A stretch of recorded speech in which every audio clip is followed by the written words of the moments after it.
be affected also. Hi, everybody. I'm Cheryl Casoni. Joining me for the hour, I've got James Lebenthal, president of Equity Asset Management at Lebenthal & Company, and attorney Kimberly Guilfoyle, host of Breaking News on Fox News. The effect on the economy, I think, is going to be fascinating with the government shutdown. I mean, if you have spending by the federal government shutdown, that relates to consumer spending. The market's going to hate this. The market's going to hate it, but for me very badly, much more so than any consumption effects that the government promotes. I'm amazed that the Republicans haven't figured out how detrimental to their chances are in 2012 a shutdown would be. But they're the ones that are calling for cuts in spending. And if you look at the polling, well, they're in the trying country, to be Kimberly, people are saying quit spending. They're trying to be accountable to the people, to the electorate that are saying, listen to us now and hear us, because you'll feel it again next time the elections come around.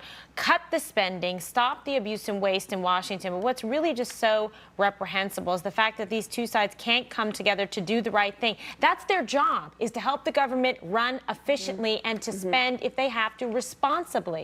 They are failing abysmally at all of this, and the American public is going to be frustrated. Wall Street will feel and see the effects of it, because how can you have any confidence in people that can't do just the basics to keep the government running? Keep your own fiscal house in order. Really. Americans are doing it. Why can't they do it? And we disagree. They should lose Can their I add jobs. one point, though? Real quick, yeah. These guys are missing it with the $33 billion versus $61 billion. That's immaterial. What we need to be focusing on is entitlement spending. Right. Now, you can hate or you can like Paul Ryan's proposal, but it's the only proposal out there that deals with the elephant in the room. Right. Well, and I tell you, speaking of the elephant in the Google and what it could mean. Yeah, you know, there is a big question on the table. Is Google in too many lines of businesses? We know it's the #1 search engine out there. We know that it's a #1 ad player on the internet. Yesterday, Comscore came out with a report saying that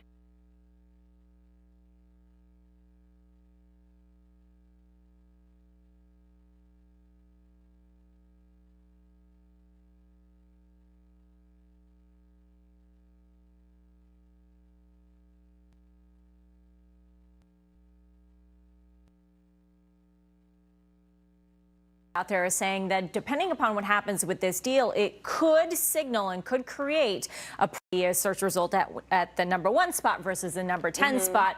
But again, no formal investigation here in the United States. From a legal perspective, Kimberly, are they a monopoly? Well, you know, it certainly appears that they are, and that's why this investigation is warranted. They've been able to get away with this for so long, and many people who study this particular area of the law and antitrust violations and monopolies are saying, listen, hey, you know, Google's been able to get favored nation status from the Obama administration.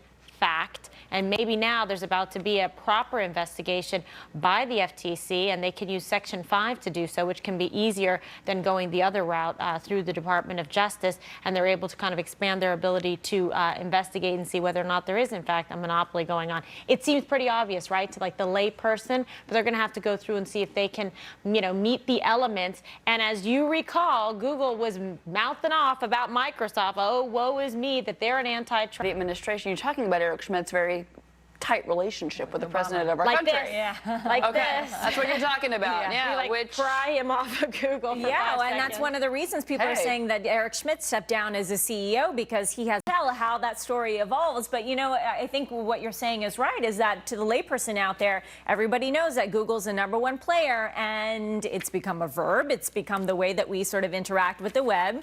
Yeah. Doesn't mean that it's a monopoly. I think that's a different scenario, though, and I think we're going to have to go through formal legal channels to make that decision. I'm going to Google Shivani Joshi's reporting after we finish the show. All right, ladies, thank you very much. Well, from Google to Apple.